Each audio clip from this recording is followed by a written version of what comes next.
Hutch बस में घर लौट रहा होता है जब एक एसयूवी बस के पास स्पीड ब्रेकर पर टकरा जाती है। उसमें से 5 नशे में धुत लोग बाहर आते हैं और वे बस की ओर बढ़ने लगते हैं। हच बहुत गुस्से में होता है उस रात, और वह मन ही मन सोचता है कि जब भगवान एक दरवाजा बंद करते हैं तो दूसरा खोल देते हैं।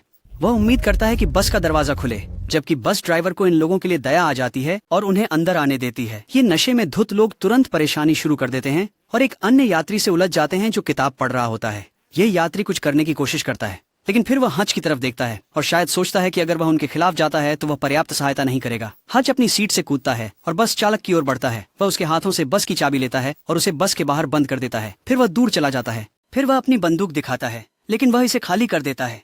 हच नशे में धुत लड़कों को चेतावनी देता है कि वह उन्हें अच्छी तरह से पीटेगा, लेकिन लड़के हंसने लगते हैं। एक बूढ़ा आदमी उन्हें कैसे पीट सकता है? जल्द ही लड़ाई शुरू होती है और उनमें से एक व्यक्ति हच को घूंसा मारता है। हच पलटवार करता है, लेकिन फिर भी उसे कुछ वार लगते हैं।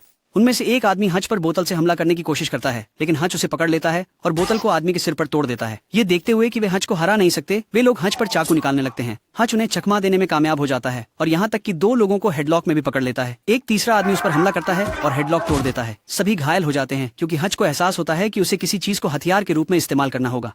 वह मजबूत मार के लिए अपनी घड़ी को मुट्ठी पर लाता है, लेकिन उसे पता चलता है कि उसके शरीर में एक चाकू धंसा हुआ है। वे चाकू को निकालता है और उस पर हमला करता है।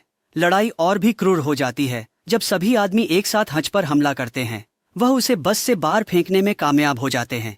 एक महिला यात्री इस सब के बीच अपना स्मूथी पीती है, जबकि बस चालक बस के बाहर खड़ी है। हच उठता है और वापस बस के अंदर चला जाता है। अब चीजें बहुत गंभीर हो चुकी हैं और युवा लड़के समझ जाते हैं कि वह मुसीबत में है। हच उन्हें खत्म करने की तैयारी करता है और लड़की से भागने के लिए कहता है। उसके जाने के बाद हच एक एक करके उनका ख्याल रखता है। आखिरी में उनमें से एक हच की बंदूक पकड़ लेता है और लोड करना शुरू करता है। हच बस से एक पाइप तोड़ता है और इसका उपयोग करके बंदूक को उस आदमी के हाथ से निकाल लेता है। फिर वह उसे पाइप से मारता है, लेकिन एक मार आदमी के गले में लगती है। वह आदमी सांस लेने के लिए संघर्ष कर रहा है, लेकिन हच जानता है क्या करना है। वह लड़की के स्मूदी से स्ट्रॉ पकड़ता है, लड़के के गले के नीचे थोड़ा सा कट लगाता है और फिर उसे सांस लेने देने के लिए पाइप डालता है। यह सब करने के बाद वह बस से उतरता है और बस ड्राइवर से गड़बड़ के लिए माफी मांगता है। वह उसे कुछ पैसे देता है और चला जाता है, लेकिन असल में यह बूढ़ा आदमी कौन है? हच एक ऐसा आदमी है जो सामान्य रूटीन में रहता है। वह सुबह उठता है, काम पर जाता है, काम करता है और फिर घर वापस आता है। उसका अपनी पत्नी और बच्चों के साथ रिश्ता और बेहतर हो सकता था, लेकिन हच एक रात में अपनी बोरियत से बच नहीं सकता। हालांकि उसकी दिनचर्या बाधित होने वाली है। हच कुछ आवाजें सुनता है और अपने परिवार को चेक करता है। उसकी पत्नी बेका और बच्चे ब्लैक और एबी सो रहे हैं। सोते हुए हच सीढ़ियां उतरता है और देखता है कि 2 चोर घर में घुस रहे हैं। वह एक क्लब पकड़ता है और कार्रवाई के लिए तैयार हो जाता है। हच फोन उठाकर पुलिस को कॉल करने की कोशिश करता है, लेकिन चोरों ने उसे देख लिया और उस पर बंदूक तान दी। चोरों ने कहा कि नकद दो और हच उन्हें घर में उपलब्ध सारा नकद दे देता है। अचानक ब्लैक चोरों में से एक पर झपटता है। चोर ब्लैक पर बंदूक तानता है, लेकिन हच क्लब हाथ में लेकर उसकी ओर बढ़ता है। हालांकि हच हमले के लिए तैयार है, वह रुक जाता है। वह अपने बेटे से कहता है कि चोर को जाने दो और ब्लैक उसकी बात मानता है। बेका भी आती है और चोरों से कहती है कि जो चाहिए ले लो और चले जाओ। चोरों के जाने के बाद हच अपने बेटे को उठाने की कोशिश करता है, लेकिन ब्लैक अपने पिता से निराश है। उसे लगता है कि उसके पिता सिर्फ एक कायर हैं। क्या बकवास है पापा। जब पुलिस सीन की जांच करने आती है तो उन्हें पता चलता है कि चोरों ने गैराज का दरवाजा पूरी तरह से बंद न होने देने के लिए पिज्जा बॉक्स का इस्तेमाल किया था। एक ऑफिसर हच से पूछता है कि क्या उसने क्लब का इस्तेमाल किया था, लेकिन हच उसे बताता है कि चोरों में से एक के पास बंदूक थी। ब्लैक अपने पापा को दोष देता है कि उन्होंने कुछ नहीं किया, जबकि दूसरा पुलिस वाला कहता है कि हच ने सही किया। हालांकि पहला पुलिसकर्मी कहता है कि अगर यह उसके परिवार के साथ होता तो वह कुछ कर देता। घर के अंदर चीजें थोड़ी अजीब हो जाती हैं और हच रात को सोफे पर बिताने का फैसला करता है। उसकी बेटी भी उसके साथ सोने के लिए उसके पास आती है और पिता उससे पूछता है कि क्या वह डरी हुई है। लड़की जवाब देती है कि नहीं, क्योंकि उसके पिता वहाँ उसकी रक्षा के लिए हैं। अगली सुबह हच और हच की बेटी सोफे पर हैं। स्थिति थोड़ी अजीब बनी रहती है। ब्लैक कहता है कि उसे किसी को उसकी अच्छी नौकरी की कहानियां बतानी है। हच उसे कुछ कहानियां सुनाने की पेशकश करता है, लेकिन बेका बीच में हस्तक्षेप करती है और उसे अपने भाई चार्ली से बात करने का सुझाव देती है, क्योंकि वह सेना में था। और भी बुरा तब होता है जब ब्लैक ठोकर खाकर अपने कूल पड़ोसी से टकरा जाता है। आदमी पिछली रात की घटना पर टिप्पणी करता है और कहता है कि काश कुछ चोर उसके घर में घुसे होते, क्योंकि उसे कुछ अतिरिक्त एक्शन की जरूरत होती। ऐसा लगता है जैसे हच से सब लोग कूल और मजबूत हैं काम करने के लिए। चार्ली उसके पास आता है और उस पर बंदूक तान देता है। बेका का भाई हच को बंदूक देता है, लेकिन हच उसे लेना नहीं चाहता। चार्ली उसे कहता है कि दिमाग में गोली से जल्दी कुछ खत्म नहीं होता। आगे हच से उसके ससुर एडी मिलते हैं। एडी कहते हैं कि हच ने अपनी पूरी कोशिश की और वह वही है जो वह है। फिर वह कहते हैं कि उसे यह जगह खरीदने का प्रस्ताव मिला है, लेकिन पैसे ठीक नहीं हैं। बाद में हच एक पुराने रेडियो जैसे दिखने वाले उपकरण का उपयोग करके एक आदमी से बात करता है। आदमी उससे पिछली रात के बारे में पूछता है और हच उसे कहानी बताता है। वह समझाता है कि उसने चोरों पर हमला नहीं किया क्योंकि वे निराश दिख रहे थे और उनके पास जो बंदूक थी वह खाली थी। लाइन की दूसरी ओर की आवाज उसे बताती है कि वह समझता है कि हच ने ऐसा क्यों नहीं किया, लेकिन वह यह भी कहता है कि उसे कुछ भी बेवकूफी भरा नहीं करना चाहिए। फिर हच अपने पिता के पास जाता है और उनके लिए खाना बनाता है। उसके पिता कहते हैं कि हच ठीक नहीं लग रहा है, शायद इसलिए क्योंकि उसे पुराना समय याद आता है। जब हच घर लौटता है तो एबी उसे बताती है कि उसे अपनी किटी ब्रेसलेट नहीं मिल रही है। मेरी किटी कैट ब्रेसलेट। आखिरी बार उसने इसे पैसे वाले कटोरे में देखा था।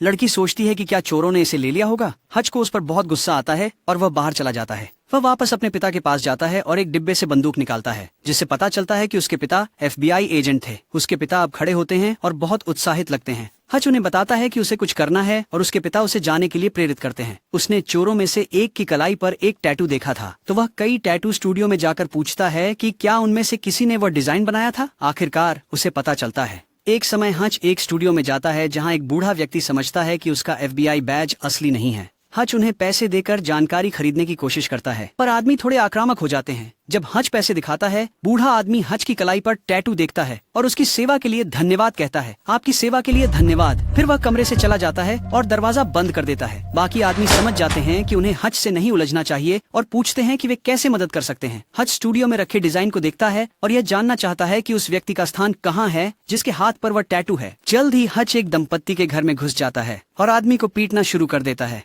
ये वही चोर हैं जो उसके घर में घुसे थे। हच अपनी घड़ी और फिर किटी कैट ब्रेसलेट वापस करने को कहता है। चोरों को किटी कैट ब्रेसलेट के बारे में कुछ नहीं पता, इसलिए हच बहुत गुस्से में हो जाता है और उस जोड़े को गोली मारने की धमकी देता है। उसे एक बच्चे के रोने की आवाज आती है और वह उसे देखने जाता है। दंपति के पास एक बच्चा है जो ऑक्सीजन टैंक से जुड़ा हुआ है, इसलिए हच को उस पर दया आती है और वह चला जाता है। जब वह बाहर जाता है, वह गुस्से में दीवार पर मुक्का मारने लगता है। इस घटना के बाद कहानी वापस बस की लड़ाई पर जाती है। अब यह पता चलता है कि उस घटना के तुरंत बाद हच इतना गुस्से में क्यों था। हच घर लौटता है और अपनी पत्नी को बियर पीते हुए पाता है। बेका देखती है कि वह घायल है और हच उसे बताता है कि उसका दिन खराब रहा। बेका उसकी चोटों का ख्याल रखती है और उनके संवाद से पता चलता है कि उसे हच के अतीत के बारे में पता है। हच पहले एक विशेष सैन्य इकाई में था जो अनूठे मिशनों पर काम करती थी, जैसे कि लोगों को पूरी तरह गायब कर देना ताकि वह कभी न मिले।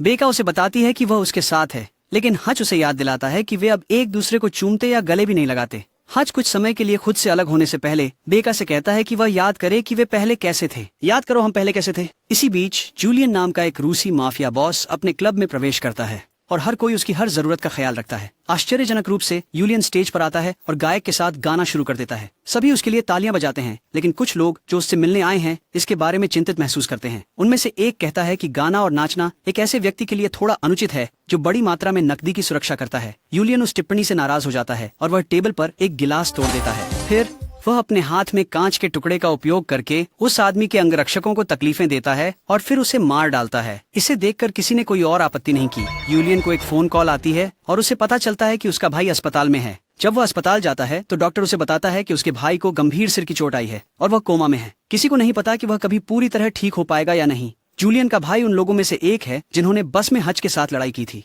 जूलियन अपने भाई के दोस्तों से मिलने जाता है और वे उसे बताते हैं कि एक लड़के ने उन पर हमला किया था, तो वह उन पर बहुत गुस्सा होता है क्योंकि वह विश्वास नहीं कर सकता। अंततः यूलियन उनसे पूछता है कि वह उस आदमी को कहां पा सकता है और घायलों में से एक मरीज उसे मेट्रो कार्ड दिखाता है जो हच ने उन्हें लड़ते समय गिरा दिया था। अगले सुबह हच को अपने भाई हैरी का फोन आता है जो बताता है कि जिन लोगों को उसने घायल किया उनमें से एक जूलियन का भाई था। हैरी उसे सावधान रहने की सलाह देता है और नाई की दुकान पर जाकर जूलियन के बारे में और जानने की सलाह देता है। हच जवाब देता है कि बस की घटना सिर्फ एक अकेली घटना थी और कुछ भी बुरा नहीं होने वाला। बाद में उसी दिन हच और हैरी को नाई की दुकान पर एक साथ देखा जाता है। बाद में हच यूलियन के बारे में और जानकारी लेने के लिए नाई से मिलने का फैसला करता है, लेकिन उसी समय यूलियन अपने हैकर से हच पर जानकारी निकालने के लिए कहता है। हैकर पेंटागन में एक व्यक्ति को ब्लैकमेल करने के लिए कुछ गंदे चित्र खींचता है और वह व्यक्ति हच पर कुछ जानकारी वापस उसकी ओर भेजता है। जब हैकर देखती है कि हच वास्तव में कौन है तो वह यूलियन को जानकारी सौंप देती है और अपनी नौकरी छोड़ देती है। वह इतनी जल्दी में है कि उसे भुगतान लेने की भी परवाह नहीं है। बस इतना ही। उस रात हच पूरे परिवार के लिए लसागना बनाता है और अपनी पत्नी से पूछता है कि क्या वह शराब पीना पसंद करेगी। जैसे ही वे रात के खाने के लिए बैठने वाले होते हैं, हच परिवार को सुझाव देता है कि इस गर्मी में इटली की यात्रा करें, क्योंकि यह वे हमेशा से बात करते रहे हैं। बेका पूछती है कि क्या वे वहाँ जाने का खर्च उठा सकते हैं, लेकिन हच का नया रूप पूछता है कि क्या वे वहाँ न जाने का खर्च उठा सकते हैं। अचानक हच कई कारों को उनकी ओर आते हुए देखता है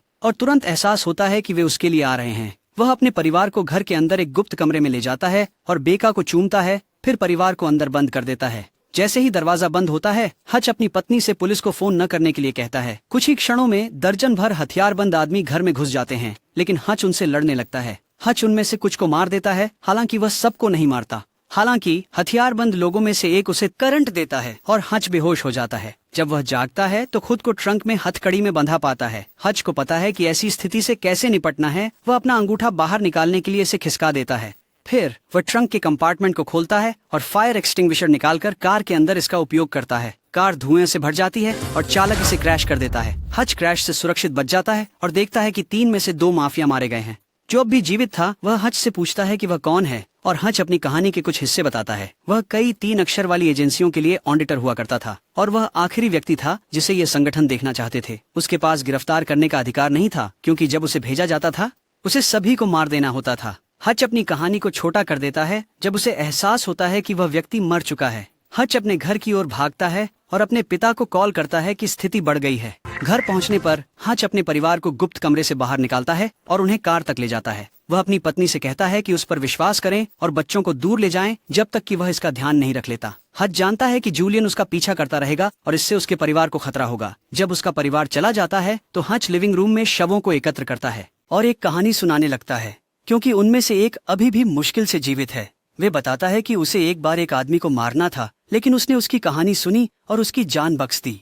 उस आदमी ने अपने जीवन को बदल दिया और एक खुशहाल परिवार बना लिया। हच को उससे जलन होने लगी और उसने भी वही चाहा। इसीलिए उसने अपने बॉस से कहा कि वह नौकरी छोड़ना चाहता है। कोई नहीं मानता था कि वह ऐसा कर सकता है, लेकिन उसने कर दिखाया। उसने अपना पुराना जीवन छोड़ दिया, लेकिन अब वह इसे याद कर रहा है और वह इस मौके का कुछ रोमांच के लिए इस्तेमाल करेगा। आखिरकार वह आदमी मर जाता है और हच घोषणा करता है कि वह उन्हें 1500 डिग्री सेल्सियस पर जलाने वाला है, जिससे उनकी हड्डियां पिघल जाएंगी और किसी को भी उनका कोई निशान नहीं मिलेगा। इस बीच उलियन द्वारा भेजे गए 2 आदमी नर्सिंग होम में हच के पिता को ढूंढ लेते हैं, लेकिन बूढ़ा आदमी जानता है कि खुद को कैसे संभालना है। वह बंदूक में से एक को पकड़ता है और सेफ्टी को जाम करने के लिए अपनी एक उंगली का उपयोग करता है। फिर वह शूट करता है। फिर वह शॉटगन निकालता है और दोनों को मार देता है। इस बीच हच अपने कार्यस्थल पर जाता है और जितनी भी सुनहरी प्लेटें उठा सकता है उठाकर अपने ससुर से फिर से जगह खरीदने की बात करता है। बूढ़े आदमी को उसका प्रस्ताव पसंद आता है और वह उसे जगह बेच देता है, भले ही उसका बेटा उस फैसले से सहमत न हो। सुबह होते ही कर्मचारी कंपनी में पहुंचते हैं, लेकिन हच ने सभी दरवाजे बंद कर दिए और सभी को सूचित किया कि इमारत में बिजली की कुछ समस्याएं हैं। हालांकि वास्तव में इमारत अभी भी अच्छी स्थिति में है। हालांकि सच्चाई यह है कि हच युद्ध की तैयारी कर रहा है। वह अपनी योजना की शुरुआत करते हुए यूलियन की हर चीज को जला देता है, जिसमें कुछ $1 मिलियन और कुछ महंगी कला की चीजें होती हैं। तब वह उनका अपने फायदे के लिए उपयोग कर सकेगा। फिर वह जूलियन के क्लब में उससे निजी बात करने जाता है,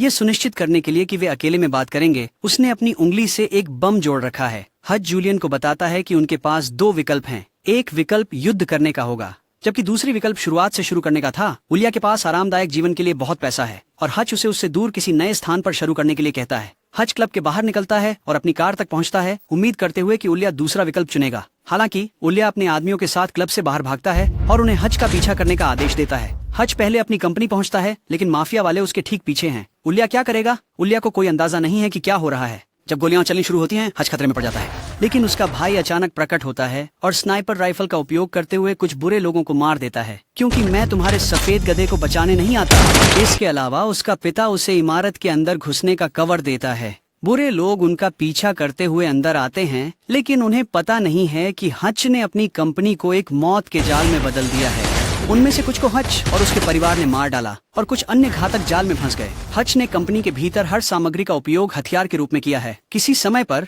वह अपने दुश्मनों को छेदने के लिए कुछ धातु की पाइपों का भी उपयोग करता है। जैसा भी हो, ये स्पष्ट है कि हच और उसके परिवार को इस तरह की कार्रवाई की याद आ रही थी। ज्यादातर यूलियन के लोग मारे जाते हैं, लेकिन बॉस के पास अभी भी थोड़ी शक्ति बाकी है। जूलियन हैरी को घायल कर देता है, जबकि हच और उसके पिता के पास गोलियां खत्म हो चुकी होती हैं। रूसी माफिया का बॉस मानता है कि उसने उन्हें घेर लिया है, लेकिन हच का अलग मत है। वह ढाल के सामने के हिस्से में एक विस्फोटक उपकरण लगाता है और इसका इस्तेमाल उलियान की गोलियों से खुद को बचाने के लिए करता है। जबकि वह उसकी तरफ भागता है, बम फटता है और उलियान मारा जाता है, जबकि ढाल हच की सुरक्षा करती है। अंत में हैरी और उसके पिता चले जाते हैं, जबकि हच भी एक बिल्ली पाता है, जैसा उसने अपनी बेटी से वादा किया था। 3 महीने बाद हच और बेका नया घर खरीदने की सोच रहे हैं। संपत्ति एजेंट को एक फोन कॉल आती है, लेकिन कॉल वास्तव में हच के लिए है। जब व्यक्ति फोन रखता है तो वह संपत्ति एजेंट से पूछता है कि क्या इस घर में तहखाना है।